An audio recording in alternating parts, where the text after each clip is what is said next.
I didn't see somebody on the left field just sitting there.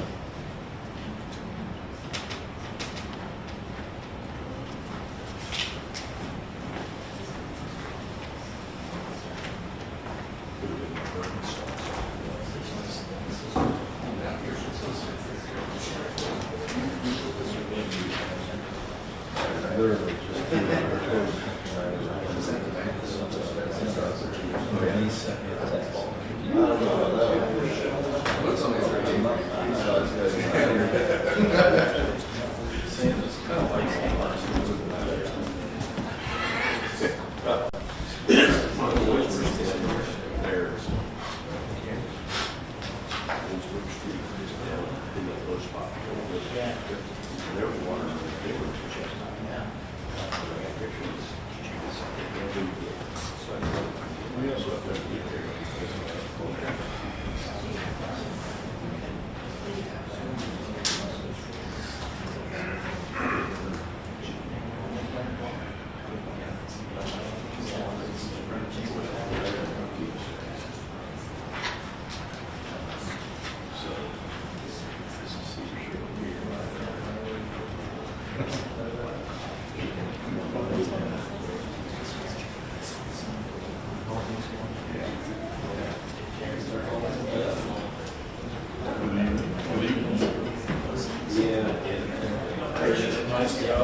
You did. I wanted.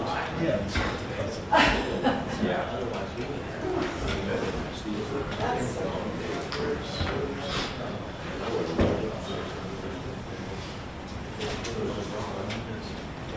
Who's close to that?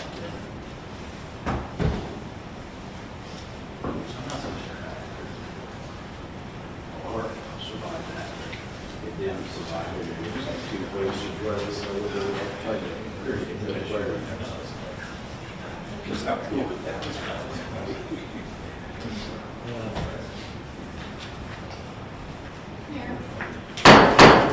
Bring this meeting to order and would ask you to please stand for the Pledge of Allegiance if you are able.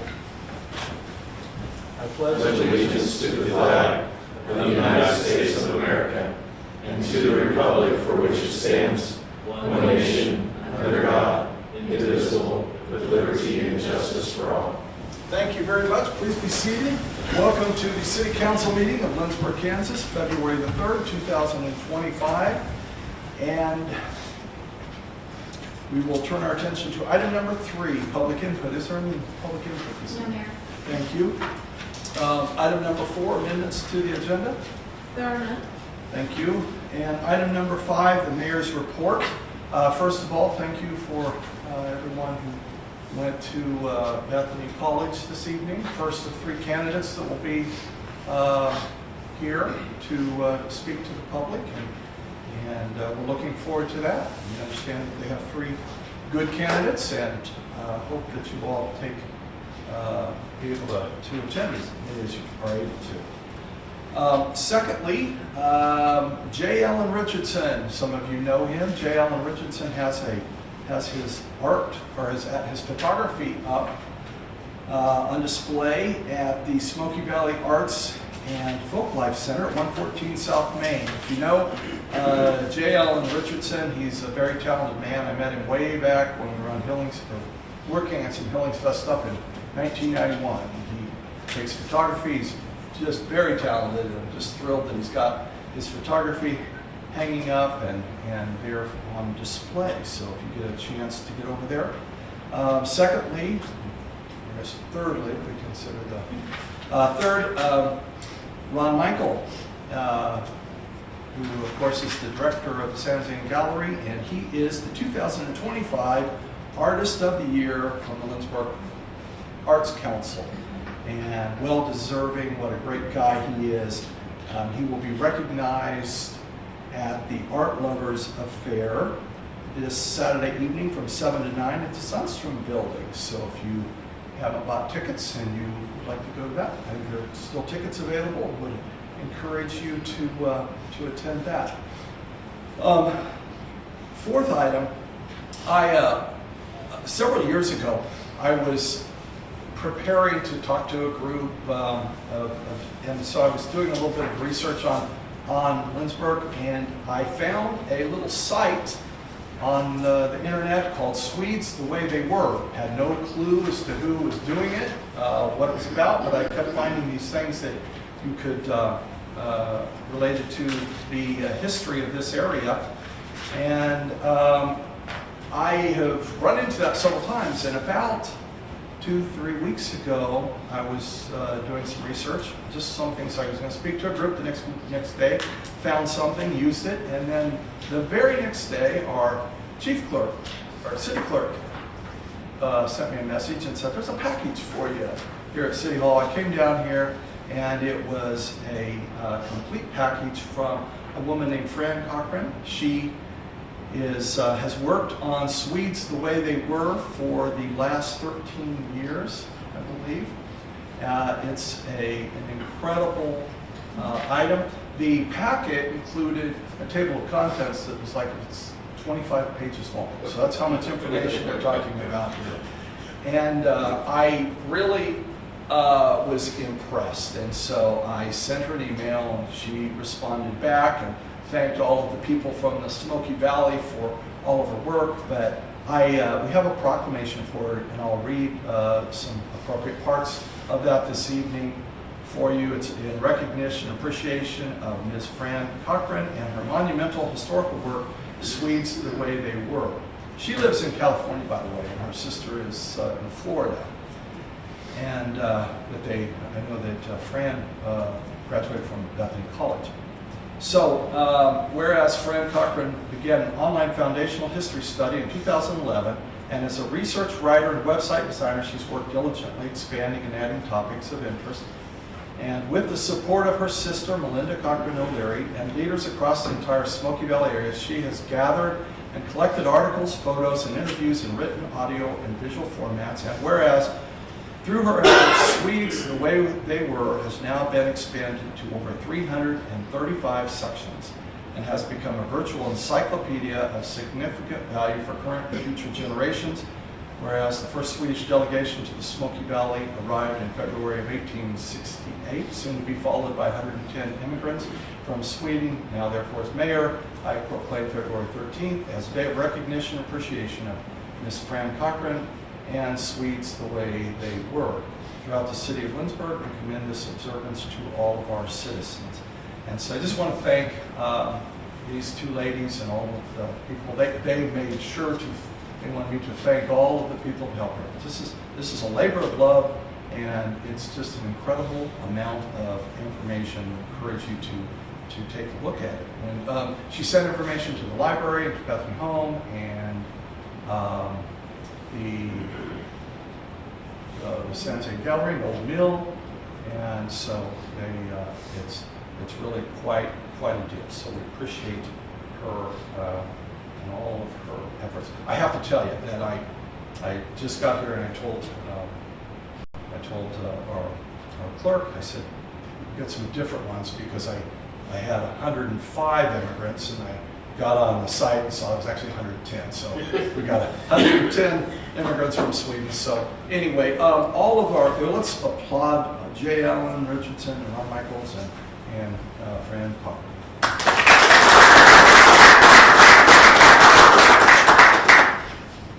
Next, we'll turn our attention to item number 6, the consent agenda. The consent agenda is made up of 4 items this evening: approval of minutes, payroll ordinance number 5520, purchase order ordinance number 5521, and the water tower maintenance invoice.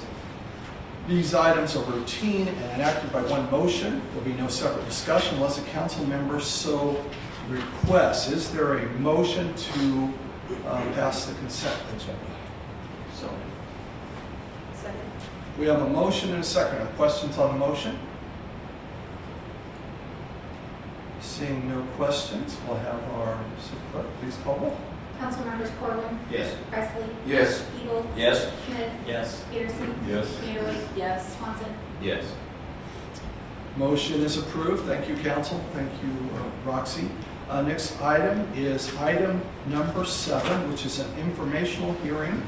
And we are very grateful for the information that we'll receive this evening on the Diversion Channel project. And our staff is Christy Northcutt, City Administrator, Matt Collins, Floodplain Administrator, Dave Walker, Interim Public Works Director, David Hay, Finance Director, and there's Jeff.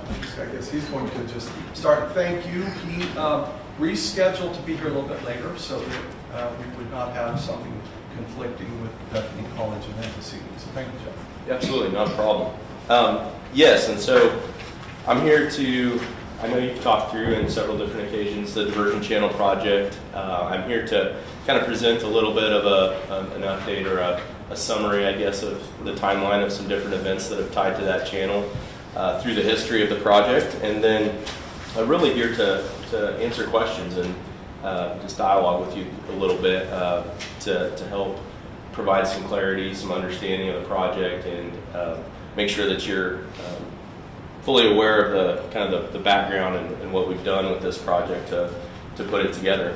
I understand that you've had a kind of an update of information previously, and that the Northwest study was an item that was included in your packet. It's a pretty good sized study, so I don't anticipate that maybe you were able to read through all of it or digest all of it, but the exhibits that you have in front of you are some excerpts from that, and that we'll kind of touch base on here in a minute. I apologize if I'm a little stuffy. I wasn't sure if I'd make it here, but it worked out good, so coming off the backside, so that's an improvement. This project came about after the 2013 flood event that most of you will remember if you were in this area. And so after that event, we worked with the city to conduct an analysis, and that's what that Northwest study was the result of that analysis. And with that, what we did was go through a full evaluation of the storm event. We used some two-dimensional flow modeling to evaluate the terrain where some of the overflow into the community occurred and some of the flooding resulted from. And so what we were able to do with that was basically mimic or replicate the storm event by calibrating our model with some actual field data that we were able to collect after that storm.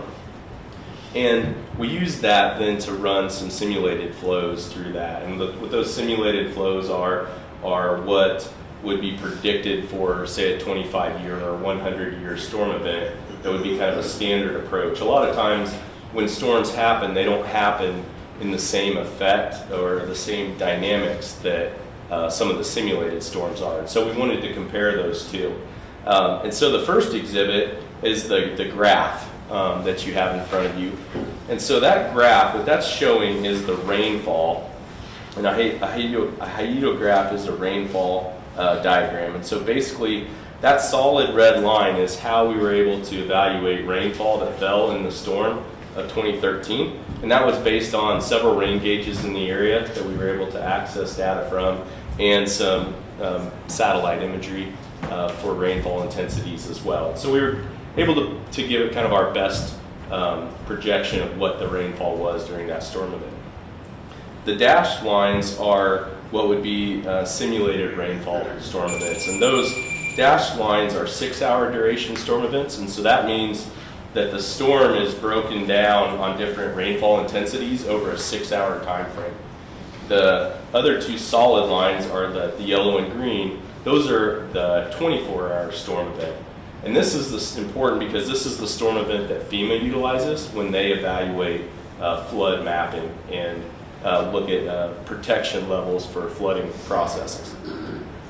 So what I want to point out here is that storm from 2013 really most closely represented that blue dashed line, which was the 50-year. It kind of was in and around that 50 to 25 year at different times of the 6-hour event. And so that was kind of a replication when we looked at that storm. If you compare that to the green line, the solid green line, which is the 100-year, 24-hour storm event, that would be the comparison we're trying to make when we compare 2013 to what the remapping flood maps will look like. And so that's the point I want to kind of leave you with here is the rainfall that we're looking at from what we experienced in 2013 is very different than what FEMA would evaluate for a new map. And that evaluation is what they are going through with the remapping process that you've been involved in and have discussed, and is currently ongoing. It has been for a few years, it's been delayed, but now is kind of back on track from our last conversation with FEMA. So that's kind of a comparison to the rainfall. The other exhibits are, the colorful ones are the exhibits from our two-dimensional modeling that we had put together. And this is primarily focused on the area that's east of Coronado and then through the community and north along the tributary drainage that's out by Garfield. And so the first map on the, if you have them open on the left, is the 2013. These are flow depths, and so these are overall flow depth grids from the model to show you kind of a general idea of what the flow depths were in these areas. When we did the 2013 model, we actually were able to calibrate that back to some water lines that we had on fences, and actually some photos that we had from the storm event as well, to feel good about our level of confidence in that model. After we were able to feel good about that model, then we took that and we simulated that 100-year rainfall on the same model grid. And so that's what the map on the right is. And there's some subtle differences. They may not be as obvious when you just look at them, but you'll see on the right there's quite a bit more of the red intensity through the area. And in areas that were deeper, there's more reds in those areas where they maybe were yellow or orange before. So these types of events don't necessarily change the overall function of the storm event, but they just add intensity and depth to those areas that are impacted.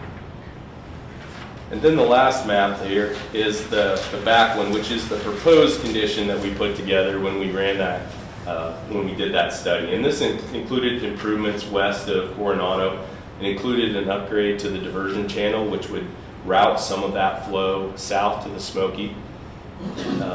One important thing to recall with that storm event was the diversion channel functioned to take flow south of the Smoky, but there was too much flow coming in from the west to be able to all be diverted. And so that flowed over top of the channel and across the field east, and ultimately ended up along Coronado and through the box culverts and into that area. And so this was kind of an event that started further west in the basin, and then as it came down, the diversion channel couldn't handle the amount of flow that was coming through that area. This model basically provides a change in the flow rate because of it includes the cutoff of that flow at the diversion channel. And so this model for this 100-year proposed simulation, that assumes that full 100-year flow is routed south to the Smoky at the diversion channel, and that the upgrades are made through this area to be able to convey flow through some terrain improvements, but also box culvert improvements that were completed from 2016 to 2018 over at the Garfield box culverts and those types of projects. So that's really what these three exhibits show, is the 2013 event, how that would correlate to the 100-year event, which is what FEMA will look at, and then how we had proposed to mitigate that with the last exhibit. As we look at some of the overall timeline, that 2013 was when that storm event happened. We went through the analysis. Coming out of that, then we started looking at options for improvements. At the same time, we were discussing implementation of a stormwater utility because we had identified these improvements, and we knew that those were going to cost a substantial amount of money to be able to complete those capital improvements. And so we worked with administration at that time to go through the process and work with the community to set up the stormwater utility. In that process, the diversion channel was identified as the primary capital improvement project, and that was used to set the baseline funding for the stormwater utility rate. And so as we went through that process, there were, if you were here as part of that time, there were maintenance funds, there were some minor project components, but then there was the major project component that included the diversion channel cost. One project that was able to move forward quickly was the Garfield project, and that was an immediate. What we did when we looked at this event was looked at what we could do immediately to change the impact if this type of event were to happen again. And so the box culverts at Garfield were an immediate improvement to provide conveyance across Garfield. Another improvement was some grading in the area between Garfield and Coronado, and so we raised the field area across that property and provided some additional physical protection as a barrier for the overtopping that had occurred. Following that, there were restrictor plates that were put on the Coronado box culvert. So there's steel plates that can actually be removed and added in that area. And so those were coordinated and installed as a means to control what actually came across Coronado. And so part of the concern with previous events was anything that comes across Coronado, there's not a way to stop it or to slow it down if it can't go north. And so stopping it at Coronado provides a natural barrier with a barrier at the roadway that then we could pond water west of the roadway if needed, and the city could then work through that situation if there was some crop loss or things like that to account for, but it would keep the water out of the community. So that project moved forward, and then ultimately the stormwater utility was implemented in 2017 and started collecting revenue. In 2018, the diversion channel project was started, and that moved forward. And then as we approached 2020, there were some concerns and issues with property acquisition that were tied to that project. And then as COVID hit and changed a lot of the dynamics of some different projects, prior to that, the state had also started a remapping project. And so the state implements the FEMA funding for remapping of the FEMA floodplains. And so that process started. And in 2013, when this whole study started, the FEMA remapping process wasn't on the radar. That wasn't a part of the conversation.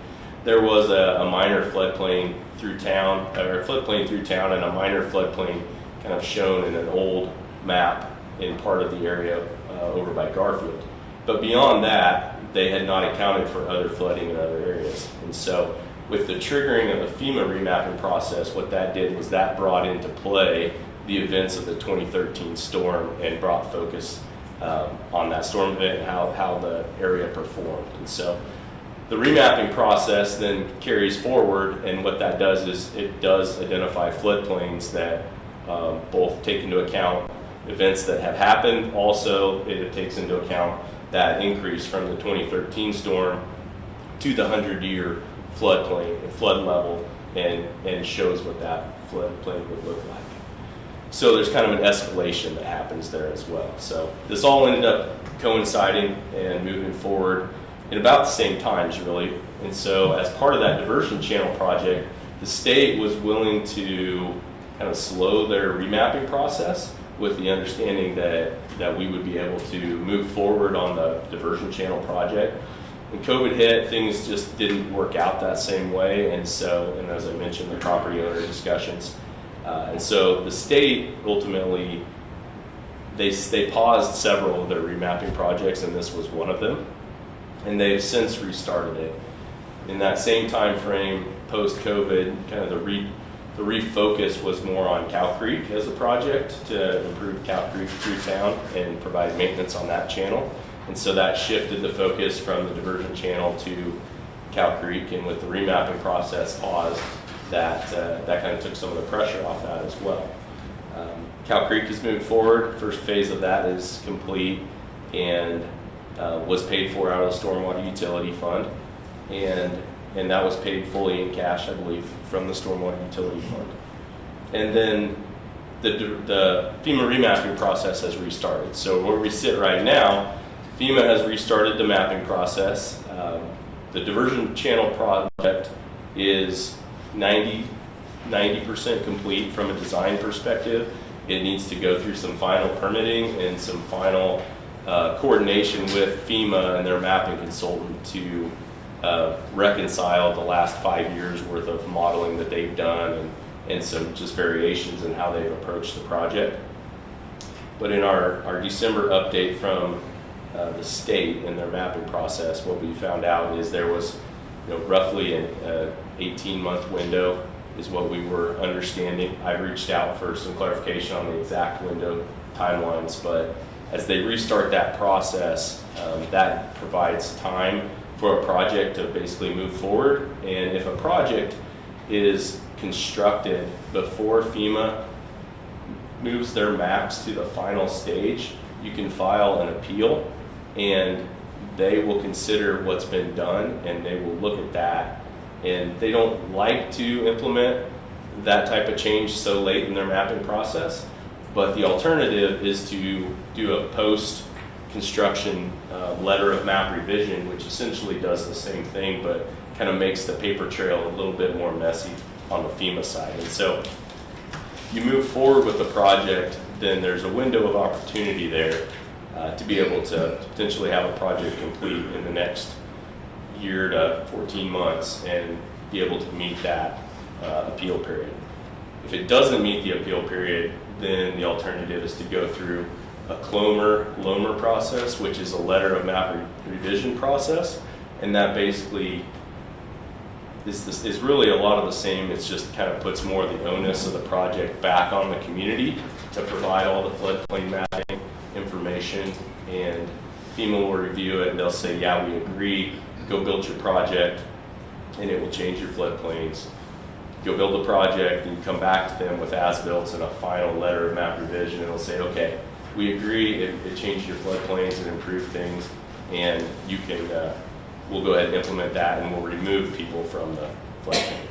Difference there is any properties that are going to be added to the floodplain do get added to the floodplain until the time when that LOMR is processed. So I'm throwing a lot at you. I know you've heard some of it before. It's a lot of history right there. I'm sure there's some questions. So, and I can touch base as well, just from the funding perspective, if you want to kind of talk some more about that. I guess my only other thought from the funding is, this project has been identified in the original utility and noted as a specific project to be able to fund through the utility. That utility has generated significant funding up to date, and so it's paid for one project, and there is funding in that project to not pay for this project outright, but it provides a revenue stream to be able to bond this project and carry it forward without a new fee being imposed. It's an existing stormwater rate that's already been set in place. And so I think that's an important point. Since the last meeting, we have had some questions about how it would be funded. So while I tried to make that really clear, I just want to reiterate what Jeff just said. While we would have to bond the project, we have enough money in the current stormwater utility fund from that fee that's been collected over the last several years since 2018 to put a significant down payment on the project and have a year's worth of payments at the ready in order to continually make the payments on that bond. So it would not be an additional fee, it would not be an additional tax, it would not affect our residents in an additional rates from that stormwater utility fee that they already pay. So I just wanted to make sure that was on the record. Jeff, in our planning meetings, I shared some of the questions with you that council had from the last meeting, and I've provided some of those answers to them, but just for the good of the order, and while people may be watching at home. The projects that you mentioned, the Garfield Channel, the restrictor plates, Cow Creek, the things that have already been done, while they provide some protection or additional conveyance of water during an event, the difference is those projects are not recognized by FEMA and are not part of the mapping process. So in order for FEMA to recognize the efforts that have been done in the community, the diversion channel is the project that would make the change in the mapping process. Yes, the diversion channel takes away the flow source that contributes to that area. Temporary measures like the restrictor plates were intended to provide some control for the community, but that was intended to be a short-term option, but to try to provide some control.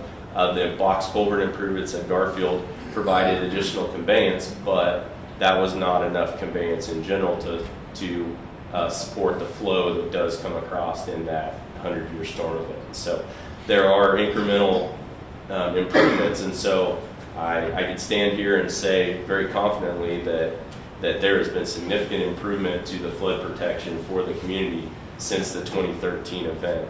And if you weren't in a floodplain remapping process, maybe this would be a different conversation because you would have put in some substantial improvements. But the flood mapping and remapping process and implementation of a new floodplain in town is a key trigger point for the overall protection and also just the way that FEMA evaluates the project. So yes, each of those projects has been a step of improvement, but it doesn't get to the level that FEMA would require to provide that floodplain mapping revision. Thank you, Jeff. Okay, questions? I have a probably insignificant question, but I'm just curious. What is the significance of the white area? Like, it's not the whole town, it's some out of town north, but it's not, I mean, it's been consistently presented this way previously, but I just wondered, like. Are you talking about the thin white line? Yeah, the white line that seems to be the boundary? Yeah. What that is that's the boundary area for what would be effectively the conveyance through there. And so when you do a two-dimensional model, you basically have to define what that boundary is. And so essentially, if you look, that captures the flow conveyance for the main flow moving out of town to the north. And so there's the tributary one, which is the heavy tributary that goes through Garfield. And then there's a portion of the overflow area down into Normal Street, and then as that moves north. The other portion that's kind of right along the boundary is Cow Creek. And so Cow Creek is not an active conveyance for this flow source because it has just the city proper as a tributary. And so it's really just a representation of letting flow move off of the terrain. Those areas where there's no flow depth, this is filtered to not show, or in this area, this was simulated off of a flow hydrograph that then moved water based on terrain. And so wherever there's kind of a ridge line and kind of a bare area, that's essentially water that is up against a high spot and it's not moving. And so there's really only a few places that water can move out of the system. And so rather than adding a huge area to simulate, that's what we've done is try to narrow that down to the focus on the main conveyance. Okay. And it really has to do with simulation time for the model to run. And it goes out north because that's the direction of. Correct, yep. That main conveyance that's the big solid line all the way out, that's the main conveyance. And this allows the boundary off by Weed Ridge then to move, it allows it to be far enough north to not have a backwater effect on the hydraulics when we're looking at the focus area, say Garfield and further south and west. So it's just a modeling footprint of what we evaluated. Any further questions? I have a question about the restrictor plates. So, do we know since those were put in, have we used those in any events, high water events? Does anybody know? And I know that Chris Lindholm probably had firsthand knowledge on how those work when there's a flood event, when they need to be engaged, and so on. And I'm just assuming that that's been passed because that's a manual thing that has to be done at the time. Right. And that's been passed along. And I think, I'm not sure how they sit right now, but I think as part of the process, it has been to leave them installed. And so they are restricting flow to where only one or two of the box culverts are actively flowing. And so the idea is for that to be the case so that it doesn't allow all of those boxes to flow across at one time. I can't tell you exactly if they are in place or not though.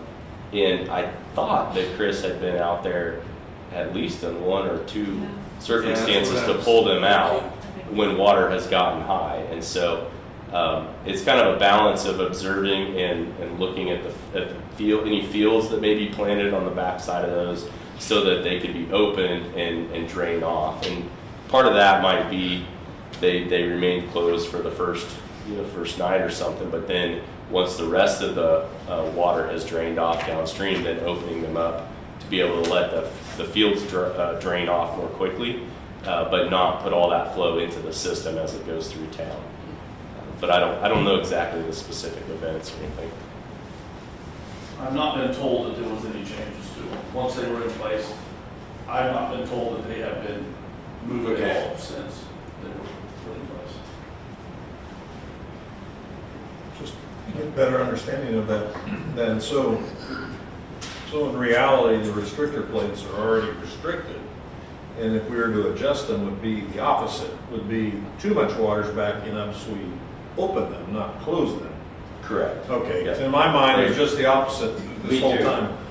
Yeah. Okay. Me too. That has been the goal, was for them to manually be removed rather than manually added, because if you have a storm event that takes place, then you have people having to respond to provide that protection. And so right off the bat, you have the protection, and then you have the option to remove them and restore full capacity or to keep them restricted. Councilman Peterson? I'm not going to spend the time tonight, maybe another time, try to figure out this precipitation comparison, because it doesn't quite make sense to me. But I guess you mentioned that the floodplain map was revised or started to be revised after the event, Yep. and it did not include any of the changes we made. I guess I'm sure there's reasons. for It all included this. the box culvert. It would include the box culvert Okay. because that is an improvement. Okay. So the box culvert capacity is an improvement. The The fact fill- that the fact that the channel was eliminated essentially, and now that it's back, that would The not. channel capacity only helps, it's really restricted downstream or through the system. And so there's capacity through that area, which helps flow move through the box culverts. But then further down the system and throughout the whole system, it is a balance of how that flow can move hydraulically. And it's so flat in this area that tends to have a pretty big impact across there. We took some of that material and put it on the field and raised the elevation of the field a couple of feet. That was great. That provided a physical protection. But in FEMA's eyes, that creates a levee. And so any man-made earth and fill for the means of preventing flooding, they treat as a levee. Even though it might have been there before, Right. it disappeared. I went through a few conversations with them through the mapping process, and that's how they were treating it. And so, and also as part of a levee, you have to do certain things like have additional freeboard, which is 3 feet of freeboard, and you also have to tie that back on each end. And so to tie back and have, because it's so flat, that creates a very long run out to be able to tie back to high ground. Because what they want to make sure is that water can't get around the levee. And so that's how they evaluate that when they do the remapping. So while it provides an actual true physical improvement that we can all see and experience, it doesn't get reflected on the maps that way. And what they do is they go in and they will remove that feature and allow water to move across it, because hypothetically there's a risk that could fail or not provide adequate protection in that event. The other variable, one of the other variables that I recall was it seemed to be there was a lot of obstructions beyond Garfield, just north of Garfield, which could have served as a dam to help push it back too. That, removing those obstacles, probably not factored in anywhere. There was some look at capacity improvement in the channel moving north, but what it really comes down to is the amount of flow coming down and how flat the system is. It just doesn't create enough movement with even the size of the channel that is upstream of Garfield. Even if we translated that downstream, that wasn't enough to be able to generate enough head. That channel, I believe, is about 0.1% grade through there, and so it's extremely flat, and it just doesn't move that volume of water fast enough to not have it stack up the depth. And so essentially, it's very similar doing those types of improvements moving north. And a lot of those areas don't have easements across the channels either, or means to get in there and do anything. Essentially, expanding that channel to the north is very similar to expanding the diversion channel. In theory, in principle, we had to do the same thing on the diversion channel, make it wider, make it deeper, add deeper box culverts at Highway 4. And so by doing that, we had a means of increasing the capacity on that channel because we had a river outlet that was a lot closer. To go north, we didn't have a way to get terrain to drop off enough to where we could go start at that point and work back. And so the diversion channel has a little bit of improvement downstream of Highway 4, but most of that channel stays as is downstream. And then there's a new box culvert that's several feet lower than the existing box culvert so that the invert to that diversion channel can be dropped.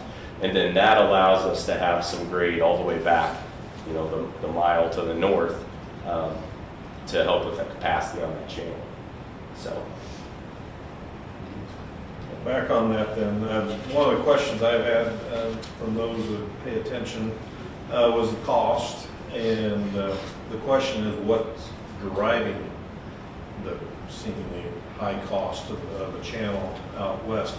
Is it the culverts? Is it just the dirt work that you have to do? The culverts are expensive. There's about 100,000 yards of earthwork that is included.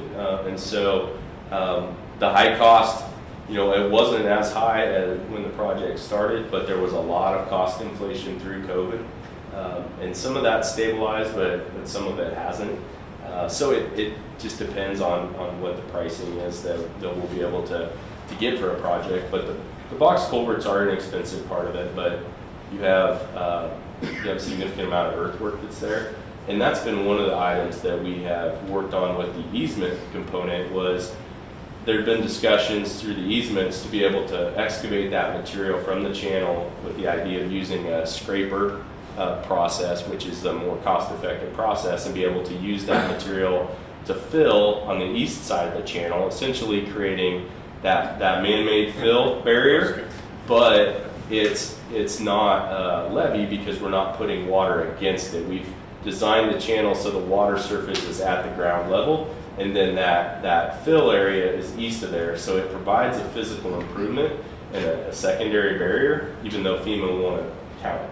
But we don't need it because we have full capacity in the channel. So it's been really, sharpening the pencils to try to get that to balance out, not have it be treated as a levee, but treated as just a freeboard berm or a berm that's above the top of the channel. So again, there's actual improvement and benefit that's provided even though the map will be the same. And so that would allow all the flow to be routed south in the channel. Where I was getting there was a cost component of that was to be able to pick that up with a scraper and fill across that field and fill at it's still a modest slope that could be returned to farming was part of the process. And that was the goal along really the entire east side of that channel. And that was part of the discussion and delay that we were into with the acquisition process. Okay, further questions? And this is an informational meeting item, so give you an opportunity to kind of ask some questions. Customer response. Did we learn exactly how many houses are affected by the floodplain, or how many will probably be affected by the new mapping? Christy, is that a number that you guys had? The exact number is still a little loose, Councilman, but it's about 100 homes.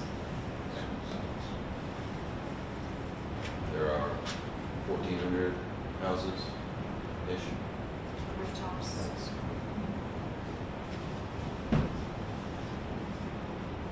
Everybody's paying the stormwater fee no matter what, and that is where all of this funding will come from.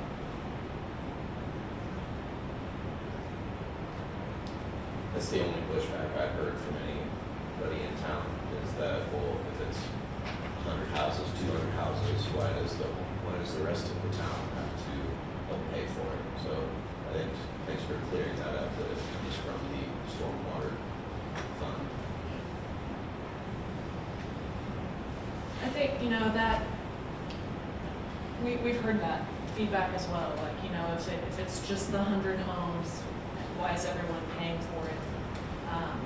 Just from the philosophical perspective, everyone pays for EMS services and everyone pays for police services. Not everyone needs to call the fire department or EMS, and that they're all members of our community and they all take care of each other. So, I mean, there's a lot of ways to look at that, but that's, you know, one of the things that the people who, there are some people who think on one side about, you know, like, should everybody pay for this project that benefits only 100 people or 100 homes, but, you know, then there's the other side of it that's, you know, these are 100 homes in our community, so.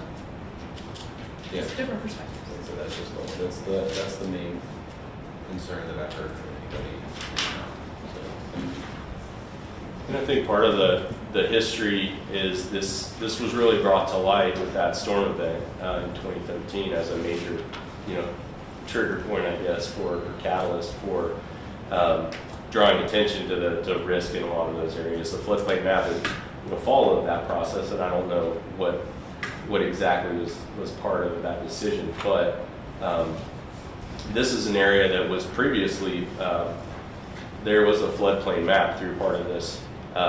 You know, that covered the community, and it didn't include this extensive of a floodplain in these areas. So it's not a new subdivision that went out and built illegally either on a floodplain or something like that. This is an area that historically had just been a part of the community, and then this event happens, and then these other sequence of events happen and trigger this floodplain, or this floodplain remapping process kind of coincides with it, and now that impact is a part of the whole community. The fees that come into play for flood insurance, mandatory flood insurance, for anyone that doesn't know, it's required for any home that has a mortgage, essentially, because any federally backed mortgage requires flood insurance. And so it's an extra cost for anyone that, I mean, most people are going to come into a community and probably take out a mortgage to be able to purchase a home. And so in most cases, that would affect the buying power of those people that look at it from a real estate perspective, and then also take that, you know, revenue directly out of their pockets from, you know, other things they can do in the community as well. So it has a bigger economic impact than just certain people in the area. I'm not an expert on any of that. It's just a matter of things that I've seen in different floodplain discussions, and just understanding what floods do to an area, and essentially, you know, what 2013 flood impacted the community as well. It's a substantial event. One question, not necessarily for Jeff, but maybe city staff. You'd indicated that funding this, we have enough in the fund to provide a down payment as well as 1 year's worth of payments. And then that point forward, I'm assuming we'd be making the bond payments from that fund fully, correct? So, maybe we would be able to make a down payment, and there would always be a year's worth of payments in the fund, but it would be constantly renewing itself with what we collect that year. So we'd always be. So we'd be essentially cash flowing Yes. that with the Yes. fee. Yes. Okay, my question of you would then be, what are we paying out of that fund currently, if anything, that will then, if we're using it all for this, that would probably have to be absorbed by the regular budget? How much money would that be? Because while, yes, we could fund it, but all of a sudden we're going to be paying for other things that we're not paying for out of the current budget. Because the stormwater utility is specifically for the purpose of stormwater projects, the only thing that we have paid out of that, I mean, we've paid like for the engineering of this, for Cow Creek, for all the projects that we already mentioned. So if we were to do the south half of Cow Creek and we wanted to pay it out of this fund, we would need to factor that in. Council would need to decide if the south half of Cow Creek needed to be done concurrently with this, or if we waited until after the diversion channel, or did it before the diversion channel. But that currently is the only other project that we would fund out of the stormwater utility. So you have a number of options. You could reduce the amount of down payment, which obviously changes the bond terms. You could, you know, do this. You could do Cow Creek first. You could do Cow Creek after diversion channel, after it's replenished some. But it would be the south half of Cow Creek would potentially. I mean, we put some loose numbers together today. Based on the first half, it would be a couple $100,000. to do the South Alpha Creek. Essentially, the stormwater fund right now is acting more like a savings account instead of a full payment account that is liquidated each year. So it's been accumulating value. So we're not, I guess, example would be, let's say we have a storm water pipe or situation somewhere, let's say on the east side of town, and it's flooding and we have to do maintenance on it, clear it out, reconstruct, or I don't know if we've done that or not, but does that typically come out of our general budget, or does it come out of these funds to pay for that? If we've had any, I don't even know if we had to go do work other parts of the town regarding stormwater. To my knowledge, we drainage. haven't used stormwater utility funds, David can back me up on this, on projects that haven't been planned. We haven't used it for some kind of emergent situation. Okay. So, because the stormwater utility, as it was set up, was for stormwater projects, not emergency, funding. Now that, it's not to say there couldn't could be an be. event. I mean, there could be an event that, during the next few years while we're paying for this, and that's, we can't plan for everything. But we haven't been regularly paying out of that fund for that type of maintenance. Correct. That's what.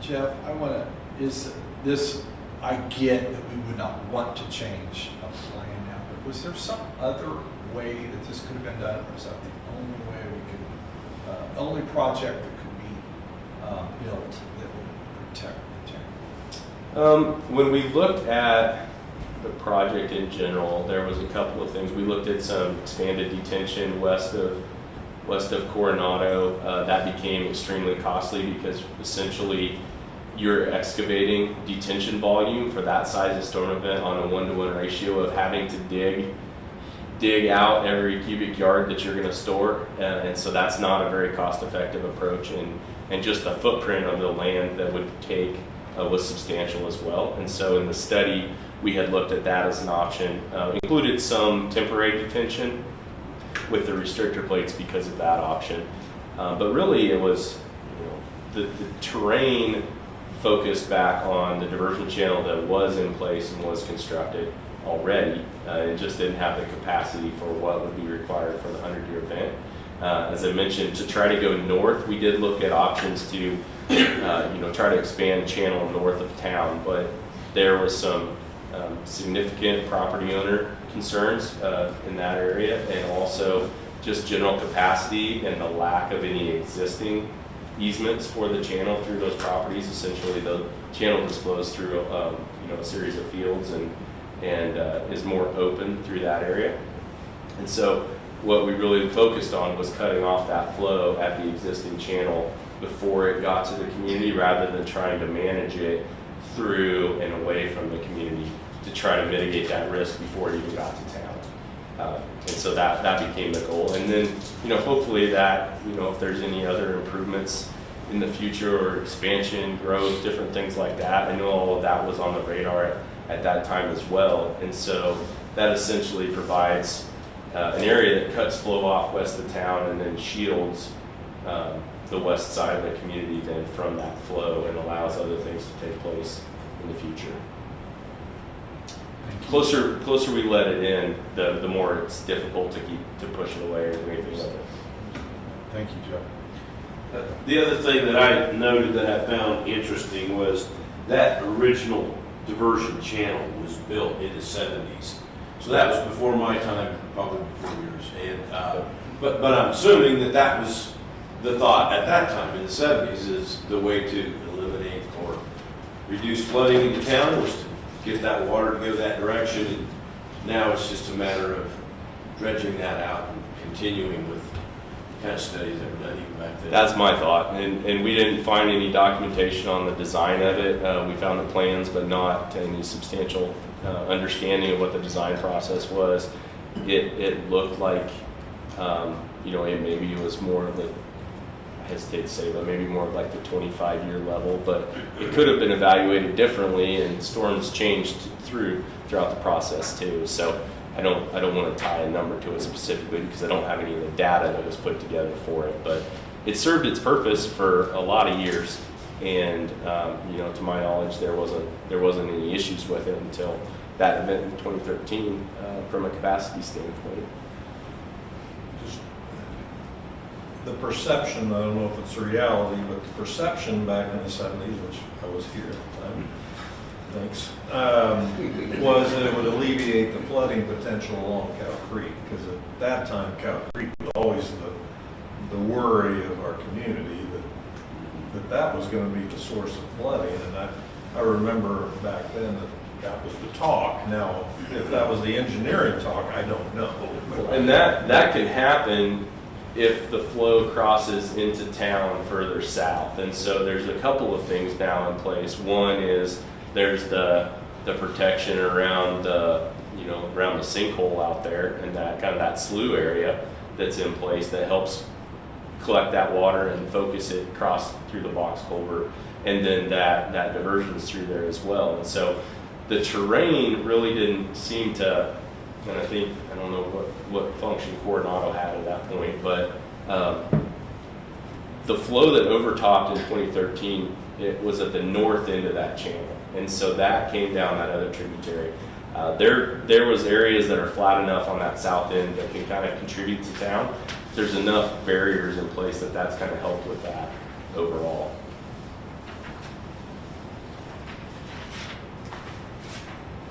Okay, any further questions? Obviously, this will be a continuing discussion, so. Yeah, my question is for you. What is the next step here? These two informational sessions. I think the minutes said she's looking for the city staff are looking for guidance. So what's your thoughts on that? My thoughts would be that we will schedule time in a future meeting very quickly, and in order to come up with some sort of consensus or an idea. I don't think our intention is to try to do that tonight. It's a big project, and we just wanted to make sure there's a lot of that you carefully consider it, and we also want the public to learn about this as well. So. And I did reach out to the state. Haven't heard back yet, but I did reach out to get confirmation of that timeline, and I can pass that along to Christy as well for their remapping process. Now that they have restarted that, and in December, I believe Milton and I were on a call, and they were looking at approximately 18 months until their maps got to a final state from that point. So. Just one thing that just came to me, and I've thought about this, is, okay, so let's say we approve the project, we work on the project. What is the chance that the floodplain map still comes out with these 100 properties still in it? Through the process, we've already, the initial stages, and part of what I was getting at with kind of rectifying the modeling back to that, is we would confirm with the mapping, using their mapping, that they would implement the project. So we in would the know that floodplain before mapping. we commit. Yes, and so we would work through that as part of the final design process with the state. We actually utilized the model. They used our study for some data, and then we used their model and implemented the proposed channel improvement in their model to see how it would respond, to make sure that it reflected the improvements that we anticipated, so that we didn't just build this and say, here, hope it works. So there's an engineering back and forth with the two designers and in the analysis that would be part of that. Thank you. Okay, thank you, Jeff. You're welcome. If you do think of any other questions anytime, just let me know. Thank you. I'll provide a response. Thank you, Jeff. Okay, council, we're now going to turn our attention to item number 8, which is the appointments of the city officers. Each year, our current city code at this point says that we will appoint certain positions at the first meeting in February of each year, first regular meeting. And the appointments are made by me with the consent of the council. And so I will read those, and we do have two positions that have been filled with an interim, as an interim position. And you will recall that those were done so on December 16th of 2024. But the way the code reads is that they would just finish that term. And so that is what's happened. So now we are again, they're on the list to be appointed.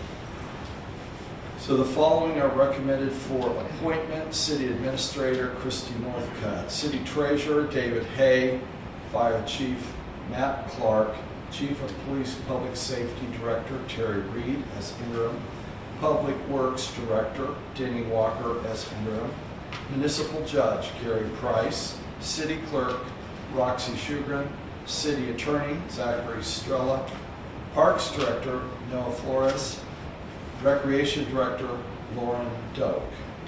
So with that, that is the suggested appointments as made by the mayor. And are there questions about those appointments? Seeing no questions, I think that I don't remember what we've done. Is there a motion to approve the appointments? So moved. Second. We have a motion, a second. Are there questions on the motion? Seeing no question, all in favor signify by saying aye. Aye. Opposed, no. Motion appears to pass. Motion does pass. Thank you, council.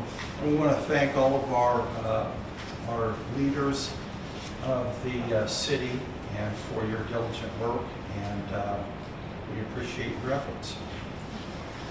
So, council, I will turn your attention now to item number 9, committee reports. Do we have any committee reports this evening? We do not. Thank you. Item 10, old business. Do we have old business? We do not. So item 11, new business.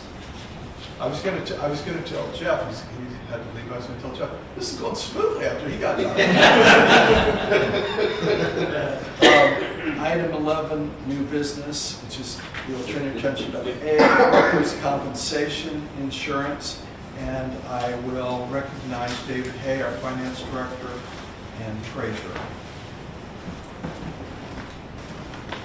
Good evening, Mayor. Good evening, Council. So at our last council meeting, you guys will remember that we did approve the continuation of work comp with KMIT, with the knowledge that we were reevaluating with another provider. So we have since gotten all of our questions answered from this other provider, which is Mike Dreyer with Fuquay Insurance. It would be through EMC. We got some referrals from him, checked with those, everyone's completely happy. I will say that this has absolutely nothing to do with the level of service that we have received from KMIT, has nothing to do with the claims, the staff, everything, the processes, everything has been wonderful. What it comes down to is we just felt a need to go out and bid this so we make sure that we are using the best use of the taxpayer money. And so we did receive a quote from EMC in the amount of $27,877. This is $6,754 lower than our KMIT quote. The other thing that isn't factored into it is this will participate in our year-end dividend that we received from EMC, so the savings could even be more. So with that, there are two motions because we do have to give a 60-day written notice to KMIT in order to terminate with them. And so the first motion is a motion to approve staff to provide KMIT with a 60-day notice of termination for workers' comp insurance. Questions for David? Councilman Cruz.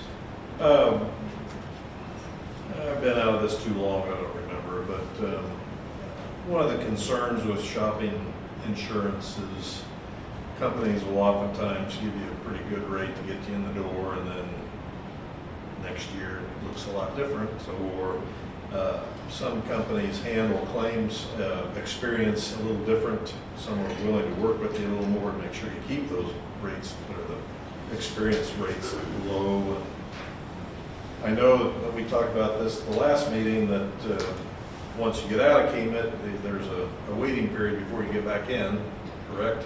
That's with the health insurance. Well, I was just not work on? Okay, No. so we don't have that risk. So Correct. that was going to be my question was, after the first year, if things don't look so rosy, do we still have options? We would. And I talked to Kamen about that. He came down and met with me, and he said, I would say that yes, you have that option, but you would obviously want to give the other company a good try.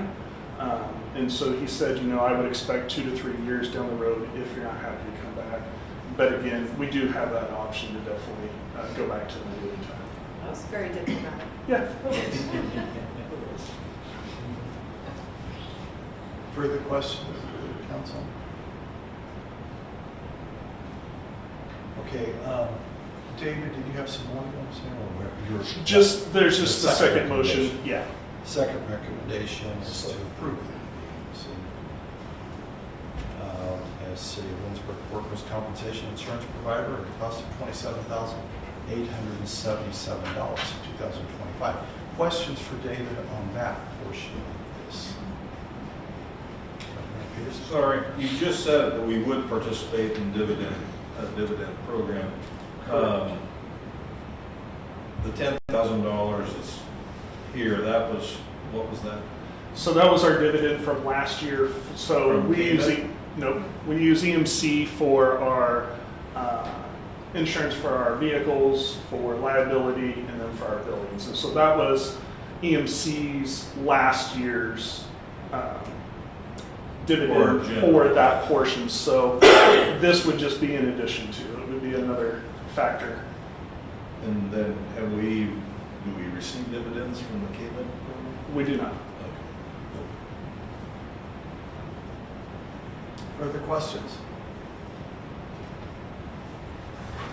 Thank you, David. Thank you.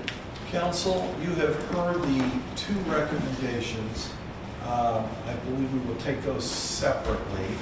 The first one would be a motion to approve staff to provide KMIT with a 60-day notice of termination for workers' compensation insurance. Is there a motion to that effect? Second. We have a motion, a second. Questions on the motion? Do we need a... Okay. So, questions on the motion? Seeing no questions, have our city clerk call roll, please. Councilmember Swanson. Yes. Vanderway. Yes. Peterson. Yes. Smith. Yes. Eagle. Yes. Presley. Yes. Corbin. Yes. Thank you, council. Second recommendation is a motion to approve EMC as the City of Lindsborg's workers' compensation insurance provider at a total cost of $27,877 in 2025. Is there a motion? Second. We have a motion and a second. Are there questions on the motion? Seeing no questions, we'll have our city clerk call roll, please. Councilmembers Peterson. Yes. Vanderway. Yes. Swanson. Yes. Corbin. Yes. Presley. Yes. Eagle. Yes. Smith. Yes. Thank you, council. Thank you, Roxy. I don't know what that would mean if they voted yes. That could be scary. Okay, council, item number 12, is there a need for executive session this evening? Seeing no need for executive session. Item 13, is there other business to come before us tonight? Okay. I would entertain a motion to adjourn. So moved. We have a motion second. All in favor signify by saying aye. Aye. Opposed, no. We are adjourned. Thank you, council, for your attention.